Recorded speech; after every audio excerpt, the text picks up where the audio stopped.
आजच्या आपल्या गोष्टीचं नाव आहे दुष्ट कोल्ह्याला शिक्षा. चला तर मग सुरू करूयात. एक उंट रोज जंगलात चरण्यासाठी जायचा. तेथे राहणारा एक दुष्ट कोल्हा त्याला पाहून रोज विचार करायचा की याला कसे फसवता येईल. एकदा त्याने उंटाला विचारले, "काय हो, रोज गवत खाऊन तुम्हाला कंटाळा येत नाही का?" उंट म्हणाला, "अरे बाबा, माझ्या नशिबात गवत खाणेच आहे. या जंगलात दुसरे काय उगवणार?"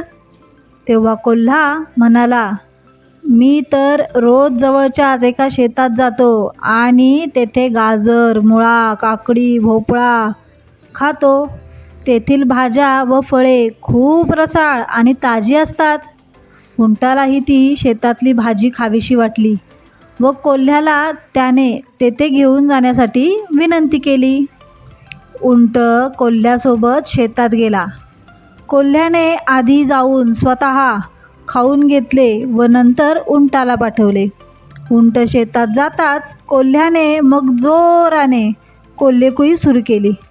कोल्ह्याचा आवाज ऐकताच शेताचा मालक आणि त्याचे 4 गडी शेतात घुसले. त्यांना पाहताच कोल्ह्याने जोरात धूम ठोकली व जंगलात पळून गेला. पण बिचारा उंट पळता न आल्यामुळे तिथेच अडकून बसला. शेतकऱ्याने उंटाला बेदम मारहाण केली. तेव्हा त्याला कोल्ह्याचा आगाऊपणा लक्षात आला नाही. पण त्याला मार खाताना पाहून कोल्ह्याला खूप आनंद झाला. या गोष्टीला काही दिवस गेले. कोल्ह्याने उंटाला परत एकदा फसवून पुन्हा शेतात नेले व पुन्हा एकदा उंटालाच मार पडला. दरवेळी आपल्यालाच मार पडतो ही गोष्ट आता उंटाच्या लक्षात आली व त्याने कोल्ह्याची खोड मोडण्याचे ठरवले. काही दिवसांनी मोठा पाऊस झाला व जंगलामध्ये पाणीच पाणी झाले. चिखल आणि दलदलीमधून छोट्या प्राण्यांना बाहेर काढण्याची जबाबदारी सिंहाने उंटावर सोपवली. उंटाने सगळे प्राणी बाहेर नेऊन सुरक्षित ठिकाणी सोडले. मात्र जेव्हा कोल्ह्याची वेळ आली तेव्हा उंटाने मुद्दामच जास्त खोल पाण्यात नेऊन डुबकी मारली.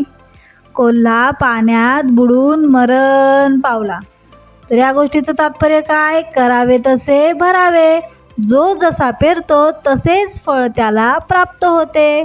कोल्ह्याच्या आगाऊपणाची शिक्षा त्याला चांगलीच मिळाली. तर मित्रांनो, गोष्ट कशी वाटली? आवडली असेल तर लाईक करा, चॅनेलला सबस्क्राईब करा. थँक्यू.